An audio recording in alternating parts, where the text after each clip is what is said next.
escola e tive presente visitando as ocupações das universidades aqui no estado.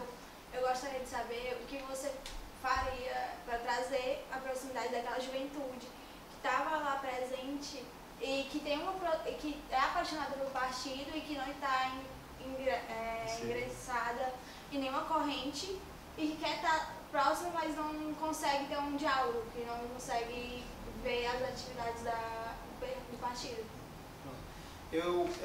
Como é teu nome? Fernanda. A Fernanda. A Fernanda deve ter o quê? 13 anos? 16 anos.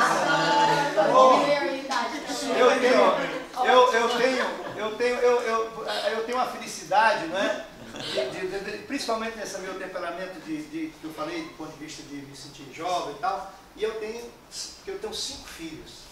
Eu tenho 3 adultos e tenho 2 crianças. Eu tenho um de 13 anos, o Lucas, e tenho um de 9 anos hoje, que é o Davi, que tinha 5 anos quando teve aquele episódio na diplomação do prefeito, na época, 2012, que prevendo o que o prefeito Roberto Cláudio ia fazer contra o povo mais humilde de Fortaleza, ele olhou para o prefeito, né, e disse, seu malvado, né? Então eu queria dizer o seguinte, isso aí está inserido, Fernando, dentro daquilo que a gente está colocando, né, de nós realmente tirarmos o PT, né, cada vez mais de dentro de salas fechadas, né, e integrar o PT, né, nas comunidades e trazer as comunidades para dentro do PT. Todas as comunidades, todas as tribos. Né? Eu falei aqui nesse tanto da academia. A academia, né, nós temos professores, intelectuais, que sempre foram ligados ao Partido dos Trabalhadores, muita gente filiada e outros só simpatizantes, que tinham de um certo modo se afastado, alguns até se desencantaram conosco, e nós temos que fazer esse reencantamento. Né? E esse episódio, esse processo que nós passamos, do golpe que foi dado na democracia brasileira e no PT, que teve a sua fase mais aguda no ano de 2016, ela também teve um lado positivo, teve um lado importante para nós, que foi exatamente esse reaprendizado nosso, né, como militante, como direção do partido, para que nós fizéssemos uma inflexão, uma autocrítica e verificar o que aconteceu e nós temos nos distanciado, por exemplo, da juventude. Termos feito com que a juventude, né, e é importante, Fernanda, porque você que tem 16 anos, mas um jovem hoje de 25, 26 anos, que está na faixa de juventude, que até 29 anos, eles não conheceram o PT na época da militância, quando o PT não era governo, na época mais difícil, eles já conheceram o PT no governo. Então a referência que eles têm do PT é uma referência, né? Aqueles que eventualmente não se dedicam mais de estudar, de procurar conhecer, é uma referência que é muito deturpada pelo noticiário que a gente tem hoje da mídia. Né? Então, tanto do ponto de vista da juventude, do ponto de vista dessa academia que eu mencionei, né, do movimento social, o movimento social que, apesar de a gente ter ainda uma base muito forte no movimento social, nós precisamos reagrupar amplos setores que se distanciaram um pouco de nós. Porque a operação do poder é muito complicada. Né? Nós não podemos deixar de entender, por exemplo, que nós temos aqui, e nem o presidente Lula, com toda a força política que teve, pode romper com isso. Nós temos um presidencialismo de coalizão, perverso. Quer dizer, nós elegemos o presidente da República, mas não elegemos um Congresso articulado ideologicamente com o projeto do presidente. Então isso dificulta. Então assim, eu penso que é uma tarefa nossa, e aí o PT, nós estando na direção desse partido, nós vamos aprofundar isso. E vamos tentar fazer com que a juventude, trazer a juventude para ser voz ativa dentro do PT.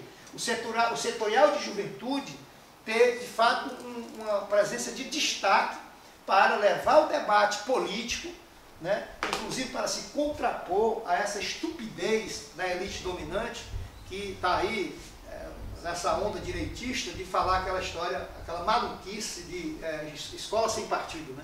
Uma escola sem partido é você formar uma massa de de alienados, de pessoas passíveis de serem manipulados, porque se não discute política na escola, vai discutir onde? Então, Fernanda, eu não sei se era mais ou menos isso, ou se você quer alguma... É algo mais, a minha pergunta era algo mais voltada para a juventude que esteja ocupando a escola, que esteja ocupando a universidade. E também Mas, ações mais concretas, assim, que falam muito de, vamos construir, vamos fazer, mas o que nós vamos fazer? O que vai ser feito? É algo que mais tipo... Perfeito. Do ponto de vista mais organizacional, porque de fato é importante a gente ter cuidado, porque às vezes assim, a coisa genérica, né, do que você tem como programa, mas acho que a gente tem que começar com uma coisa bem concreta, por exemplo, no diretório. Porque o diretório municipal, ele é formado com os membros do diretório e tem a executiva do partido. Então você tem as reuniões dos diretórios, que em regra são reuniões apenas com os membros do diretório, né? E da executiva com os membros da executiva. No máximo, em alguns momentos de assuntos importantes, de debate, você abre para que a militância possa comparecer. Eu acho que nós temos que melhorar esse formato. Você pensa em reestruturar o partido nesse formato? Sim, ainda que, claro que essa mudança ela tem que vir no contexto nacional, do ponto de vista formal, de estatuto e tal. Mas nós podemos, como uma prática partidária que nós podemos imediatamente colocar, e eu penso em colocar isso, por isso naquela hora do suplente eu me lembrei disso. É você ter nas reuniões do diretório, com direito à voz, claro, com direito a voto, eu sou um membro do diretório, mas com direito à voz dos vários segmentos do partido, para que ele se sinta estimulado, porque se ele vem para uma reunião que ele só pode ouvir, ele não se sente estimulado para participar do dia a dia do partido. Portanto, nesse sentido, né, e aproveitando toda essa mobilização, que coisa linda, né, o discurso da Ana Júlia, que deu uma lição a muitos marmanjos, né, um discurso maravilhoso, tanto do ponto de vista aquele que ela deu lá no Paraná, na rua, como aquele no Congresso Nacional, que ela arrebentou, né? Então a juventude, né, pode contribuir e tem que contribuir muito para que a gente possa, de fato, reanimar esse partido. A gente está aqui fazendo essa interação, né? Então vamos dar alguns salves para a galera que está nas redes sociais, assistindo ao vivo, né? Em Camusim, né? Até em Camusim tem gente assistindo o nosso ao vivo, né? Que é o Marcos Salles. E dá um salve aí todo mundo, ó. Dá um tchauzinho para a Raimundinha e a Aparecida, que está assistindo lá de Becejana. Então quem quiser aí também receber um salve, é só comentar que a gente está fazendo essa interação também dos comentários junto com o nosso debate aqui ao vivo. Pronto. Bem, a pergunta do Deodato é a seguinte: o PT hoje está visto muito como partido de centro, partido do poder.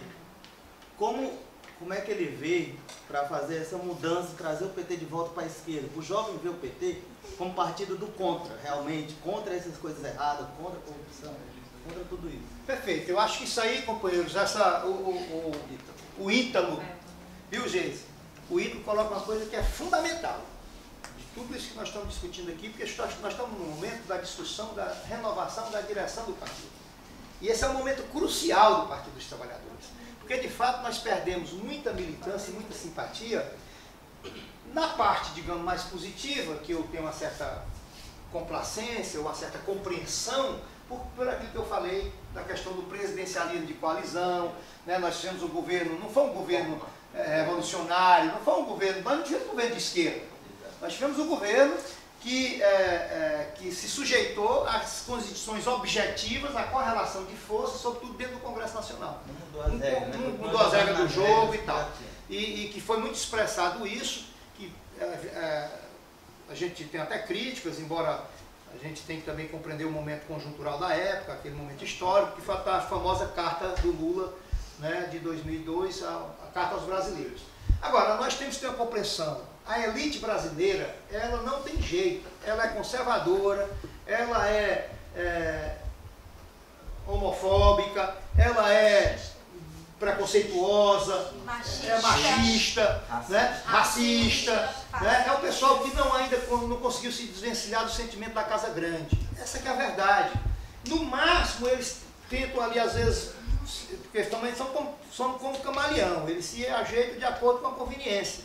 Por isso que aquela fase Lulinha, Paz e Amor, né, foi muito expressado isso, essa fase ela mostrou que ela não foi suficiente, porque ali, no primeiro momento que teve a oportunidade, ela deu o bote para golpear o partido.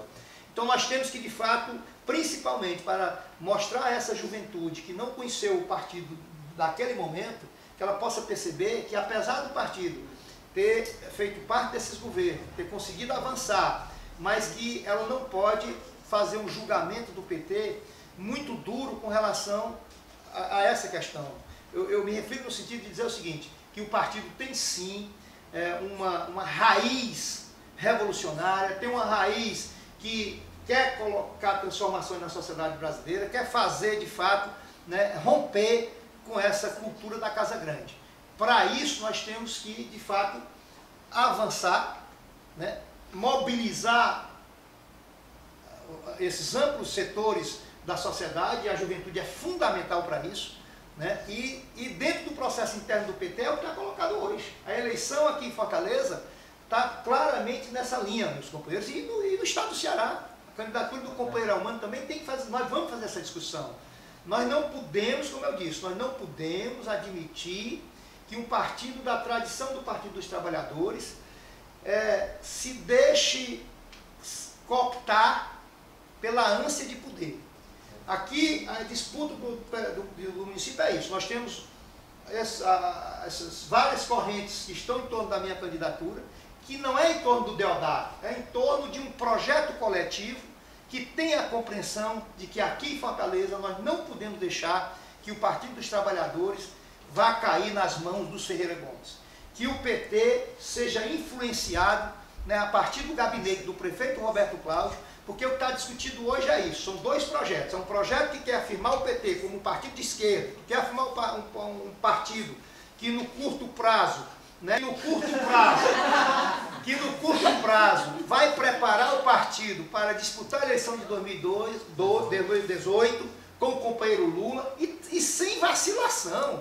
Esse discurso de que tem que ser Lula ou Ciro, Ciro ou Lula, que é defendido por setores do partido que teimosamente, contra a militância e contra o resultado das urnas, querem aderir, né, querem ir para a base de apoio do prefeito Roberto Cláudio, né, que é um prefeito que não representa o nosso projeto, que tem um projeto conservador, que tem um projeto elitista. Então é isso que está em jogo. O que está em jogo é isso. Para nós afirmarmos esse partido de esquerda, para nós afirmarmos esse partido que não vai ser cooptado pelo sistema, a expressão desse movimento se encontra nas chapas e na nossa candidatura a presidente. Porque o resto está colocado claramente, não é negócio que eles estão assim, não, eles estão dizendo claramente. Estão dizendo que o partido tem que fazer uma inflexão para o centro. Daqui a pouco estão para centro-direita, quem sabe da direita, se continuar desse jeito. O Antônio Carlos aqui lembrou, né, para a gente relembrar para quem está assistindo qual é o número do nosso candidato. E aí vamos dar um grito, vai. 1, 2, 3. 500! Mas eu também queria chamar a atenção, Geis, e quero pedir os companheiros das chapas. Mas eu vou falar. Para as duas chapas, né, é importante, porque olha, só isso é importante. Fazer um liame com a questão nacional. Exato. Nós elegemos o Lula, presidente da República, elegemos a Dilma, presidente da República, e elegemos o povo brasileiro, elegeu o Lula e a Dilma, mas aí elegeu um congresso de direita, conservador, que aí eu gosto muito de dizer no interior, a gente deu o poder ao Lula e a Dilma com a mão, e com a outra mão, com os dois pés, tiramos o poder porque entregamos o congresso a uma turma conservadora, direitista, completamente comprometida com o atraso, com o retrocesso, a turma da Casa Grande.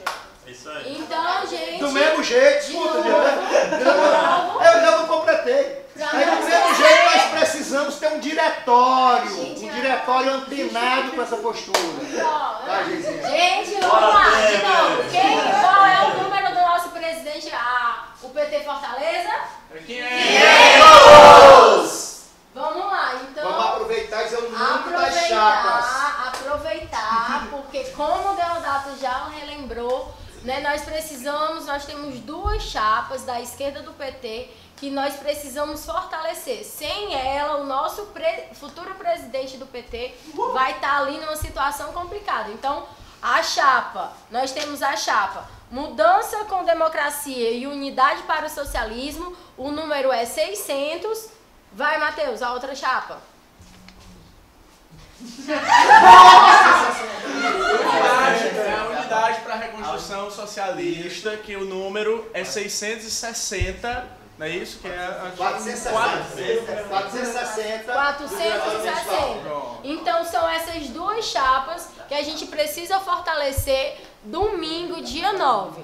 Vamos lá, galera. A próxima inscrita é ela. Olá, sou Tainá. Bom, tenho 3 perguntas. Eita!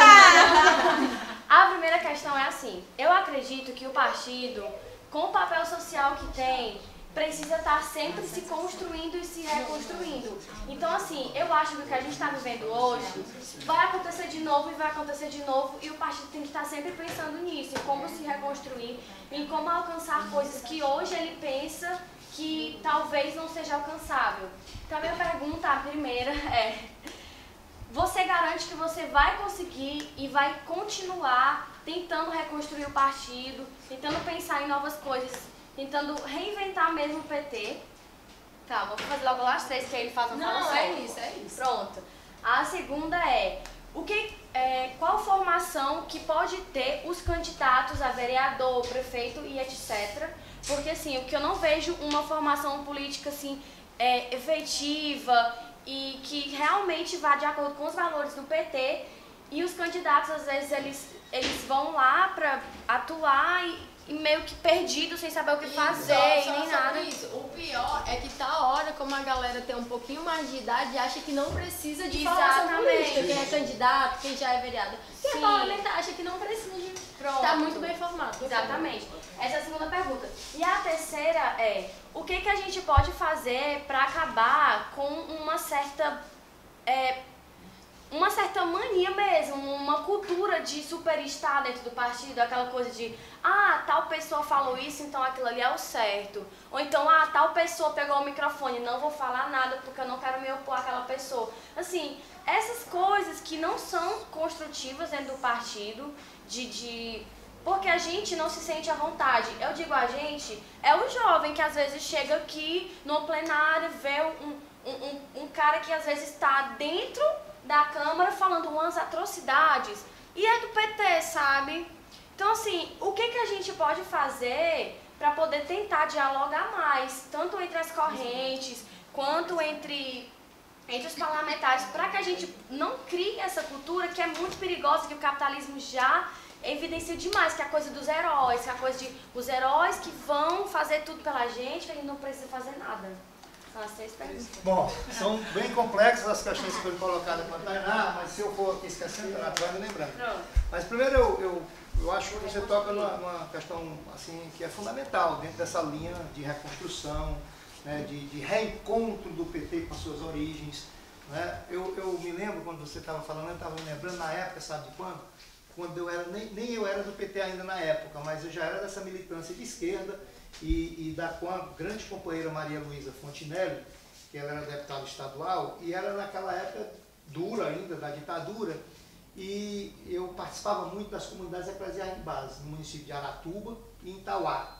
Em Aratuba, com o padre Moacir Cordeiro Leite, que, aliás, os mais jovens têm que conhecer mais essa história das comunidades eclesiais de base e de grandes sacerdotes, grandes padres que lutaram ao lado do povo e ainda luta hoje. O padre Moacir já está vivo, bem 80 anos, fantástico, morando lá numa comunidade lá de Aratuba, né? E porque é um homem que ficou enfronhado na luta do povo, né? daquela linha cristã. Porque também eu acho que cristianismo, para mim, rima, né, com revolução, cristianismo rima com igualdade, com justiça. Acaba que se diz cristão, que é de direita, esse pode estar certo, que ele não tem absolutamente nada de cristão, porque é intrinsecamente antagônico, né? Esses dois valores. E aí, nas comunidades eclesiais de base, aí eu me lembrei por isso, porque estava numa reunião nas comunidades eclesiais de base, no meio da zona rural. Aí estava lá a Maria Luísa, deputada federal, o Iranildo Pereira, deputado, aliás, a Maria Luísa, deputada estadual, o Iranildo Pereira, deputado federal, a gente, advogado e tal, e aquela roda de pessoas humildes, de agricultores, aí debatendo temas, aí com... Opa, Iranildo, ó, agora sou eu que vou falar, minha vez. E influenciava, e era na luta sindical e tal. Então, o que eu quero colocar é que, de fato, o poder, ele é muito perigoso. Se a gente não tiver um certo cuidado, a gente se deixa capturar pelo bônus do poder, daquela coisa que você coloca de ficar distanciado, de ficar inatingível, de ficar pessoas como se fossem uns gurus, uns guias e que os outros têm que seguir, né, assim, de modo até inconsciente. Então eu penso que nesse contexto, trazendo aqui para o PT, nós temos que resgatar aquela ideia que infelizmente ficou um pouco esquecida, né, que foi muito proclamado por nós, que era o modo petista de governar e o modo petista de legislar, né? Nós temos que o diretório não pode dar uma carta branca, o partido nunca foi disso, de dar uma carta branca aos seus parlamentares. Nós temos que ter o cuidado, porque nós também, infelizmente, e aqui no Ceará foi muito forte, e que infelizmente nós estamos pagando hoje um preço alto por isso. Não sei se vocês sabem, hoje tem filiados do PT, que não são mais do PT, que já na prática deixaram o PT. Na eleição de 2016 aqui em Fortaleza, votaram já no primeiro turno na direita aí, votaram nos vereadores, e tem um grupo desses filiado ao PT, sendo manipulados por algumas lideranças que se filiaram ao PT oportunisticamente, porque também nós tivemos um problema, Tainá. Eu, quando entrei no PT, eu passei por uma sabatina, mas uma sabatina de verdade, para saber se eu era socialista, para saber quais eram os meus compromissos, né, do ponto de vista da minha própria, da minha luta do dia a dia, porque não dá até discurso, você tem que saber o que é que o cara expressa no dia a dia. Antigamente, quando a gente ia se filiar ao PT, você passava por um processo de questionamento, para saber se você de fato guardava os princípios que o partido defende, porque você vai aderir um partido que tem um estatuto. O que é que aconteceu? Nós ganhamos a eleição de presidente da República, alguns companheiros até bem intencionados, outros mal intencionados, começaram a filiar a gente, né, de qualquer jeito, né, disputando às vezes prefeitos que se elegeram por partidos tradicionais e por oportunismo aderiram ao PT, e hoje nós estamos pagando um preço alto por isso. Inclusive nesta eleição aqui em Fortaleza, nós temos algumas lideranças que se filiaram ao PT para se beneficiar do poder, que depois que nós saímos da prefeitura, deixaram o PT, mas não deixaram formalmente, deixaram na prática, mas continuaram filiados. Para quê? Para negociar em nome do PT. Hoje tem algumas dessas pessoas que estão aí hoje, né, lá no gabinete do prefeito, servindo de títulos do prefeito, do gabinete do prefeito, para levar a gente para levar o PT para apoiar a gestão do Roberto Cláudio. Então eu penso que, objetivamente, nós temos que fazer valer o que está no nosso estatuto, que é exatamente, primeiro, o parlamentar ele é um integrante do Partido dos Trabalhadores, ele é um dirigente importante, mas ninguém tem um mandato, se engana. Eu já fui eleito, já fui vereador do PT, e eu sempre tive consciência disso, né? Por isso a garantia que eu dou é a minha história de vida. A minha história de vida é de muito lealdade aos meus princípios e aos princípios do nosso partido. Do ponto de vista partidário, eu não abro mão disso. Eu penso que nós temos que, inclusive, ter, na próxima direção, uma comissão de ética muito bem formada para realmente fazer um recadastramento, verificar, porque não é possível, parlamentares, por exemplo, que quando nós somos candidatos, a gente assina um termo de compromisso dizendo que nós vamos seguir as diretrizes partidárias. E aí virou isso um papel qualquer, ninguém liga mais para isso. Chega na Câmara Municipal, chega no Congresso Nacional, chega na Assembleia Legislativa, você vai ver